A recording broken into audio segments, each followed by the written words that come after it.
Welcome everybody, Red Arrow 23 here. Today we got another addition to the Boom Beach Playbook.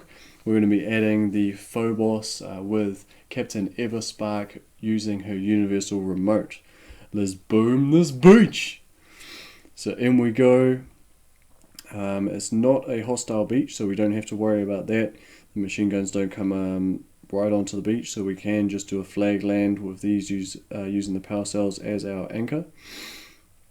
We do have a couple of lines of mines, so what we're going to do is we're going to use a barrage right in the center there, clear out the majority of them. I'm going to use one artillery on the 3 mines on the front of this machine gun here, and they're all going to pop. They are all level 20 mines, I believe. And then our last artillery is going to be on this top rocket launcher, and we'll see why that is the case in a moment. So here we go, let's continue the attack. So we're just going to flag land. Mac's done it nice and low because he's the first attacker. He can take a few cells. If you do flag high, they'll group a little bit tighter to begin with, which is, I think, very important, especially around these buffed machine guns since the update. But that's all good. Mac's flared a perfect 45-degree angle. So you'll notice that from this line of power cells here is a perfect line right onto the beach between these 2 power cells. So that's where you want your flags, or that's where you want your Zookas to start, and then you can flare just above this line of power cells, and then your next flare is going to be up above the shock launcher. The reason he does this mid-flare point is because he wants Captain Everspark can get a bit carried away and she runs a bit too fast.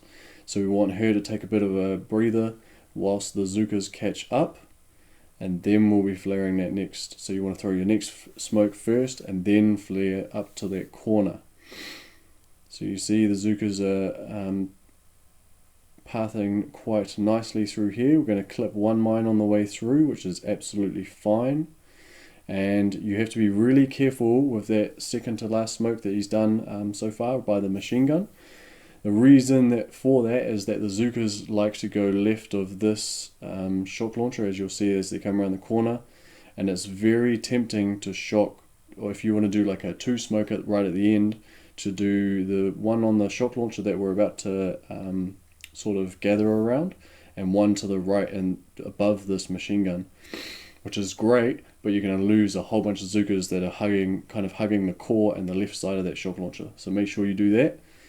Make sure you do smoke to appreciate that. If you do want to put a smoke out to the right in this sort of empty space here, you can. Just make sure that you put all these so those 2 smokes that are there and your 3rd one all at the same time. And then when they dissipate, you'll be away laughing. So we can activate our universal remote at this time under the smoke, assuming that she's not going to peak. And then once we flare the core, she's going to target, because she can't target onto the core, she's going to find the closest damage defense, which is that rocket launcher.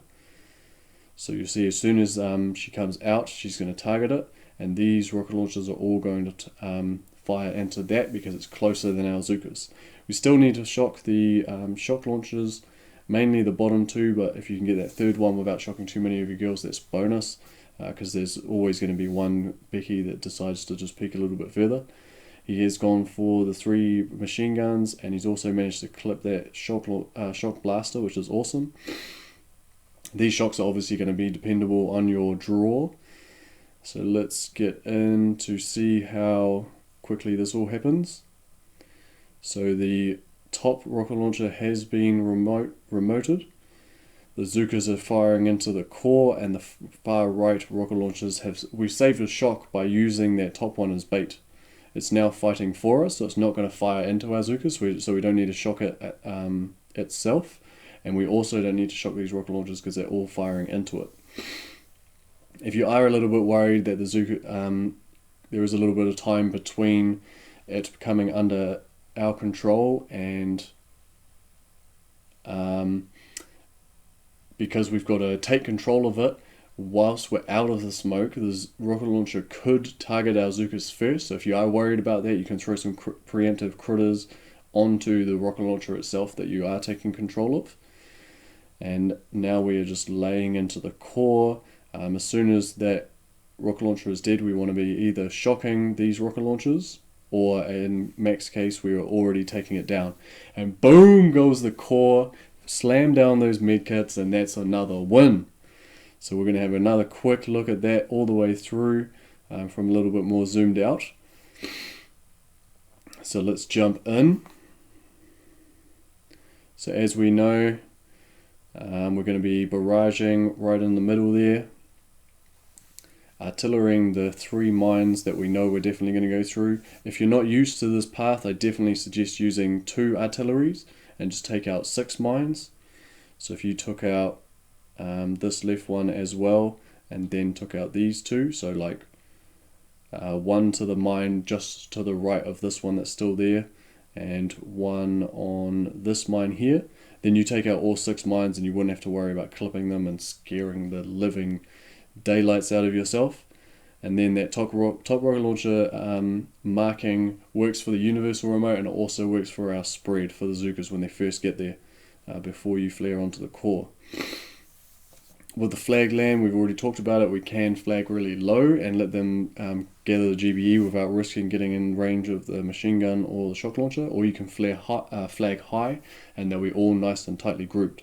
If you flare accurately the first time, the Zookas will walk nicely and tightly anyway, and we're using this row of power cells to line that up between these 2 power cells on the beach. Got that mid flare so that Sparky doesn't get too far ahead. And then we're going to move on up, and we're using that corner right above the shock launcher, which is the flare that we should have been using even before the hero came out. And we wouldn't bother with that mid flare, we just do that corner flare straight from the beach. So here we go, clip the mine, that's fine. We're going to make sure that we cover where the Zookas are going left of the shock launcher. And we're using universal remote before we come out of the smoke, so we don't have to worry about it too much. Then we're flaring onto the core, getting our 2 shocks out. You can use those critters on the defense that has been remoted if you're worried about the rocket launchers hitting your Zookas. And then we're just going to be smoking the core, re-shocking as required. And as that top rocket launcher goes down, we're obviously not going to be able to use it as a meat shield anymore. So if you do have critters or shocks to use on those top rocket launchers, I suggest you do it now or before. And then boom, down goes the core, and that was a 2.2, about 2.3 mil on the core, completely soloed with 4 shocks, 6 with the GBE that it requires to do the universal remote, and boom, down it goes. So that's Phobos using Captain Everspark and her universal remote. Hopefully it helps you out. Give us a comment down below if you take it out any differently, or if you've got a cleaner version, or any improvements on this attack. Give us a thumbs up and like the video, thumbs down if you didn't, and subscribe for more Boom Beach.